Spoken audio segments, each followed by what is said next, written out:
Raw Report, hip-hop magazine on DVD in stores now. Yo, what up, world? It's just Sway, world famous wake up show, and when I'm not watching MTV, I'm watching that real shit, the Raw Report. These my boys. That's how we put it down, all right?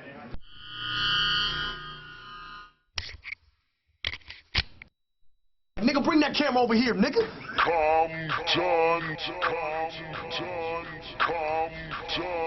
It's the game, motherfuckers. I thought I was going somewhere, huh? I ain't going nowhere, bitch. I'ma be here for the next 10 years, so deal with it, nigga. You can talk all the shit you want, nigga. I ain't this, I ain't that. But when you see me, nigga, you better keep it zipped like motherfucking Bloody Blue jeans, nigga. I'ma put this motherfucking pistol in your mouth. I ain't playing, nigga. I got a son to feed, nigga. And before that nigga starve, nigga, your ass gonna lay 6 feet deep, nigga, in a motherfucking pine box, nigga. I'm not playing, nigga. Is that your private film you doing right there? Nah, this is my man right here. He doing his own little documentary. Access granted in here with me, cameras, whatever, man. Okay. Since most of these artists out here is faggots, and they scared to say niggas' names and scared to touch on issues, I thought that I'd do it for everybody in the game. So I name drop, I take the crown. At the end of the day, ain't nobody making hot music like I'm making hot music. I'm a motherfucking rookie, and I'm taking this shit over. And if niggas, like I said, if niggas don't like it, niggas can suck my dick, because I might be the realest nigga alive right now. I ain't cutting no corners, I ain't taking no losses. Nigga could come see me in Compton, come see me wherever, nigga. I got goons all over motherfucking America. I hold it down, nigga. Before I was a rapper, I was a drug dealer, nigga, and a notorious gangbanger, nigga. Niggas know me from motherfucking ATL all the way down to Compton, all the way back uptown. I got a big fucking mouth. Yeah. Suck my dick. Source magazine, 5 mics, Source, man. Fuck the Source. Fuck 5 mics. And they saying, the rumor is that they giving me 5 mics in the March issue. But, and I don't know how that is, but it's supposed to be real true, man. But, I say fuck the Source about 5 times on my album, so I don't know why the fuck they'd do that. And even if they do give me 5 mics, still fuck the Source. Guerilla Black. Guerilla Black is Guerilla Black, man. You know what I'm saying? I'm pretty much tired of, you know, going back and forth about it with that dude. So I feel that. It's a dead issue. I had dreams of fucking an R&B bitch like Maya when I saw that ass on the front of that King. Did you get the fuck Maya yet? Nah. That's something that I ain't you know, I can get to, you know, I ain't get to. When's that coming? Because we've been hearing that for like a year and a half now. Yeah, I just been reaching out, man, and I do that on purpose, man, to see what her reaction is gonna be, and if she want to get. You talked to her yet? Yeah, I talked to her before, you know what I'm saying? And she hit me with that, I'm focused on my so, you need to get that. She need me, man, right now in her career, man. It'll be good to see Maya come spend a night at my house, man.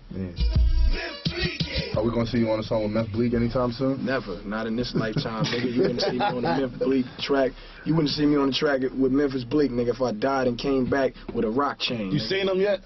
I seen Memphis Bleek in Miami, and you know, I chopped it up with his man Tata, and they kind of, you know what I'm saying, like, nipped all the shit in the butt. But at the end of the day, man, them niggas don't want, like I said, niggas don't want no problems, because when we get up close and personal, I'm knocking niggas' teeth the fuck out, and I don't care. It ain't no thing to me. Like, niggas could do whatever they want to me, man, you know what I'm saying? But niggas opt out of that. Whenever they see me in the streets, I'm 40 bloods deep. I flew 40 niggas to Puerto Rico. I fly 40 niggas to New York, 40 niggas to ATL, and it's all off.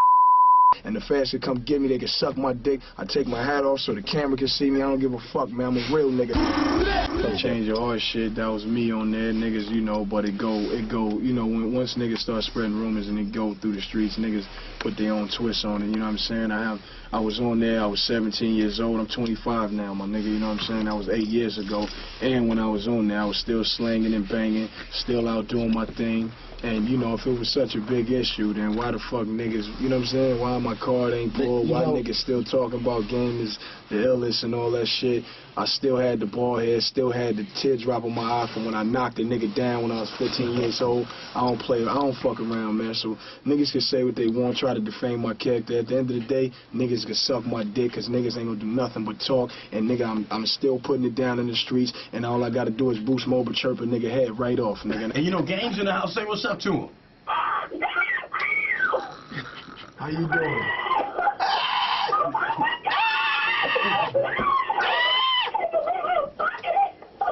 Hello? Oh my God, it's Game. it. I just wanted to say something, man, like I'm feeling them 210 bars, man. You counted. You know I went over 200, man. Man, straight-headed, man. Straight-head work, man. Yeah, man. That's a mixtape classic right there, man. Fast forward, see Gang getting out of jail. Two-piece suit on, he still got his rag. Gang banging forever, he still got his swag. Let me catch you in Los Angeles without a pass. Everybody in New York know that you a fan. Come out the closet, show the world how to use a pen. Speaking death on my red bandana. No, I couldn't have said that, so I raised my antenna. Who are some of the key people, man, that put you where you are right now? I mean, man. Dr. Dre, man. Right. That's it. Damn. I put out a demo that created a lot of buzz in Los Angeles and grew all the way up to, you know, the Bay and back down. And it started to like drift off to like the other western states, you know what I'm saying? Seattle and Washington, Vegas, and so it got into the hands of somebody that knew Dre. And Dre reached out and said, you know, he wanted to talk about signing me. I met Dre, came in, played a new joint, one of my newer songs, and he stopped it after the first verse, cut the music dead off, and I thought he was gonna kick me out the studio. Like, yo, I made a mistake, homie. And but he said, you know, whatever he had to do to sign me, he would do. 1, 2, 3, enter the foe. Easy motherfucking E with the chrome to your dome. Cruising in my face, full rack top. I got a lot of juice, a lot of fucking block. I'm from Compton, man. You know what I'm saying? The home of Dr. Dre, Easy, the whole N.W.A. camp. Being signed to Dr. Dre, you know what I'm saying? Being from Compton, I kind of felt obligated to live on the legacy of N.W.A. and push Eric Wright's name, because I think that in the fashion that he died, which is from the HIV, people shy away. Oh, don't say AIDS. You know what I'm saying?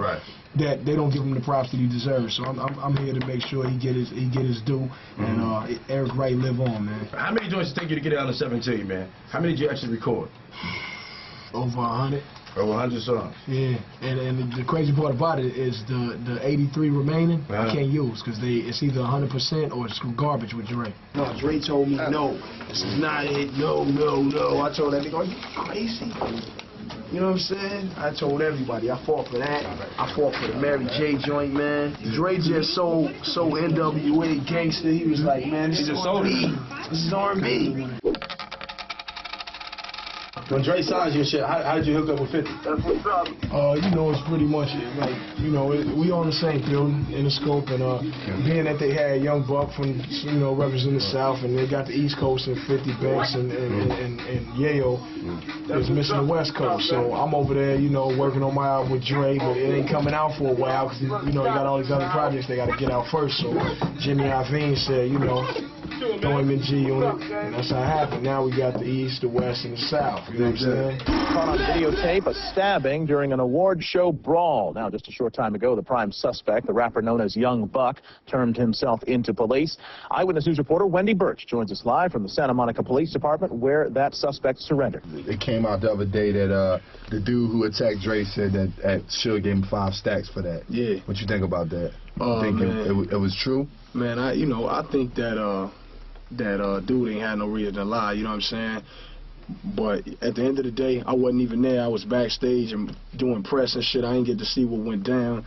I know we felt real disrespected by the whole thing, and you know, niggas will be handled accordingly. So, but what about in that situation, like right now, like, you're in a position where you can't just do everything they used to do. Man, right? I can do whatever the fuck okay, I want to do, but man. look at the situation with Young Buck, right? Yeah. Like, Young Buck was out there, you know what I mean? He's a ride-or-die type dude. I'm sure you are too, but ain't that what you got your goons for? So, you know what I mean, you the face where you don't have to be out there for that? You know, I do mine a little bit more strategically, which is why I ain't never caught up, you know what I'm saying? I always keep a nigga with me that's gonna headbang, and if, you know, if it's another nigga out there that's gonna headbang, there's gonna be 2 niggas headbanging. I step aside, I let my niggas do what they gotta do so my name don't pop up, and, you know, I stay out of trouble now, man, you know what I'm saying? I got money, and I put 5,000, I give a nigga 5,000 to punch the shit out of a nigga too. That's real That's what I gotta do. Have you bought anything unbelievable yet? I bought my whole block. That's what I bought. What? Yeah, I'm still living Compton. I bought the whole block. The property? You bought the whole block? I own the block I grew up on. How about that? That's crazy. Brand new album tomorrow, documentary. Everybody's checking for it. Everybody's talking about it. You got the cover Vibe too, man. My first artist on the front of the Vibe with no album. Dig that, man. You know, I got a lot of firsts in my career, man. And you say you started rhyming, man, in 2001. That's 2001, and not even 2001. It was October 2001, so it wasn't like, you know what I'm saying, it was at the beginning. I'm proud of myself, man. I'm good, man.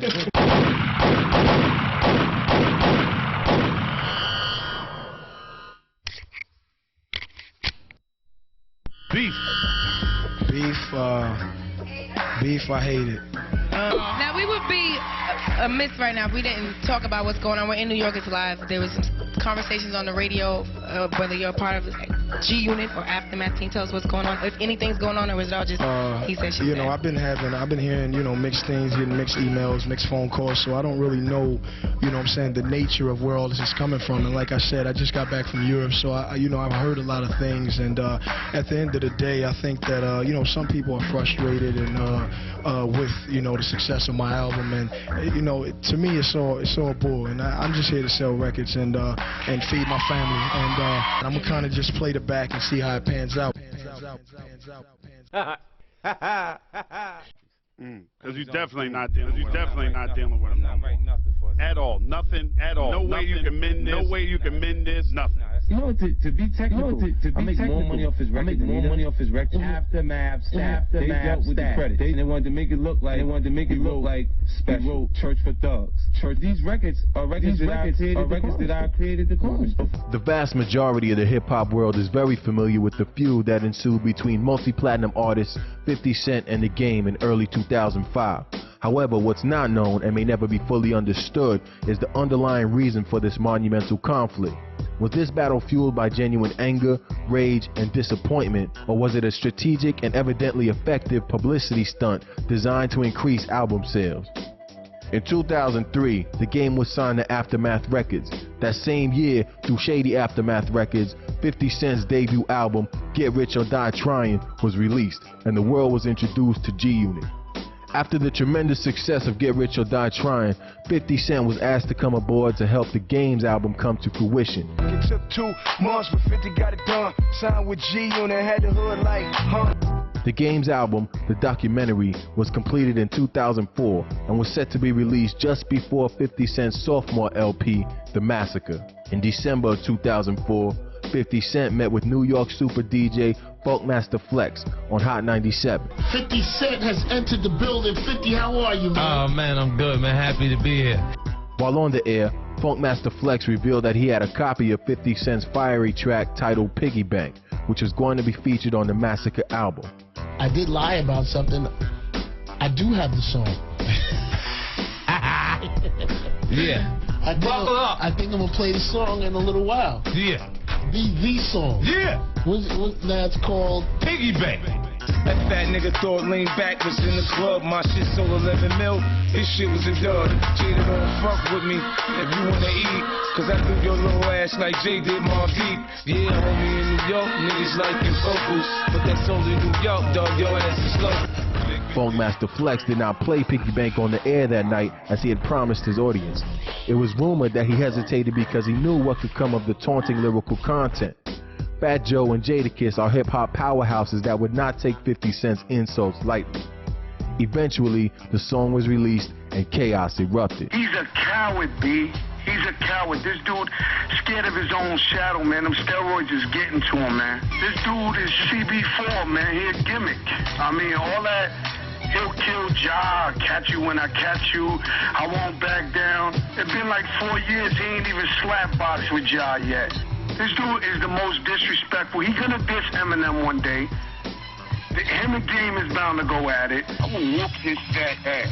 You know what I'm saying? Like on a one-on-one tip, like wherever. On that note, like you don't really want to do that. You know what I'm saying? You want to just write the verse. You know what I'm saying? And just keep it there. In January of 2005, The Game released his debut album, The Documentary. The album was highly successful. When asked what he thought of the developing beef between 50 Cent, Jadakiss, and Fat Joe, The Game's comments planted seeds for a whirlwind of trouble. I'm not getting into that. You're not going to get into that? No. Jadakiss is a good friend of mine, and I've had a chance to meet and talk with Fat Joe on several occasions, and I think that they're perfectly good dudes. Kiss has been one of my homeboys from, you know, the early stages of my career on the underground mixtape level, and Fat Joe is a dude who I got love for in the streets, you know what I'm saying? His TS Squad and Black Wall Street, we ain't got no problems, man, so, you know, it's like I'm just standing on the outside looking in, man. Later that month, the Game went on tour with Snoop Dogg.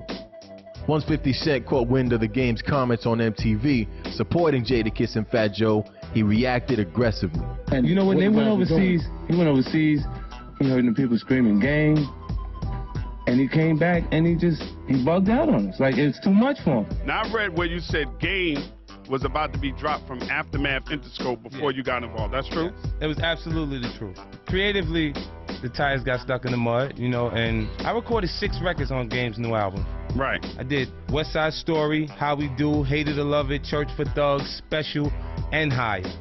You know, openly, I wouldn't expose what I did for the project, but I created the concept for those records and he rapped around it.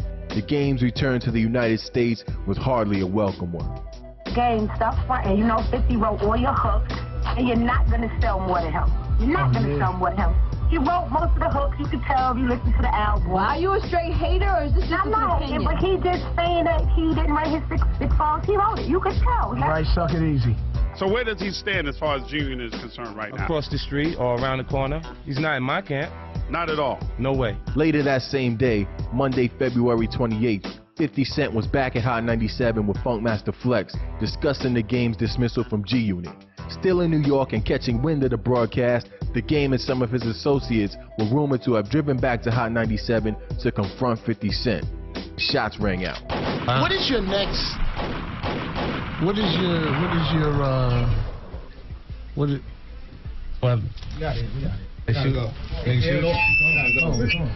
Enough's enough? Right now. It's Hot 97. Funk Flex. We focused. Full jacket. Flex, sorry about that. Hey, it's okay, fellas. Hey, it's all great. By the end of the night, an associate of the Game was shot and wounded in the leg. The officers of violator management in the streets just outside of New York radio station Hot 97 were shot up.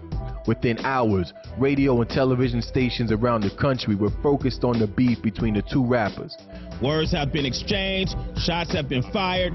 Today's shooting has sparked speculation whether those shots are meant to shoot record sales even higher. The following week was full of speculation, gossip, and fear that the growing conflict would end in the senseless death of yet another rapper.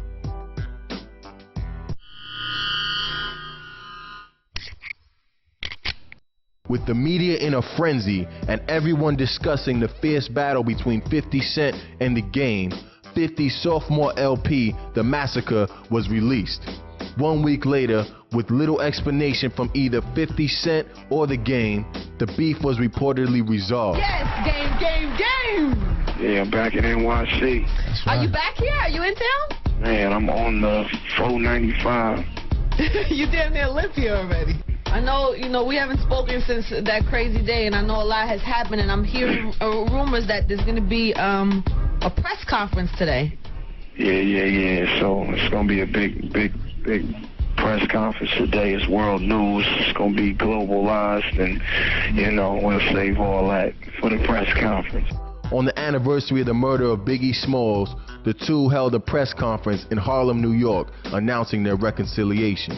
For the first time in hip-hop history, the fans were left hanging in the midst of a beef. Was all forgiven? Who approached the other first? What was their final agreement? Is the Game back with G-UNOT? With so many unanswered questions, it was surprising that no major media outlets were commenting on the situation. At any rate, 50 Cent's actions resulted in over 1 million album sales of The Massacre in less than 1 week. The conflict also jolted sales of the Game's album. With so many unanswered questions, the world of hip-hop is forced to speculate.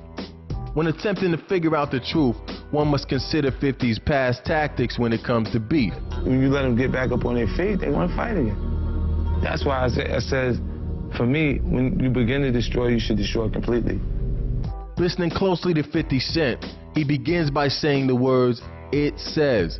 That's why I said, for me, I said. Further thought reveals a likely reason for this slip of the tongue. Perhaps 50 Cent took his philosophy from this book, The 48 Laws of Power. Rule number 15 in the 48 Laws of Power states that when seeking power, you should crush your enemy totally. I don't actually start the beef because I never stop. Right. You understand what I'm saying? I try to avoid it constantly. I try to avoid the situation because once I get going, I don't stop. And it's like that with me because I feel like once you start destroying, you should destroy completely.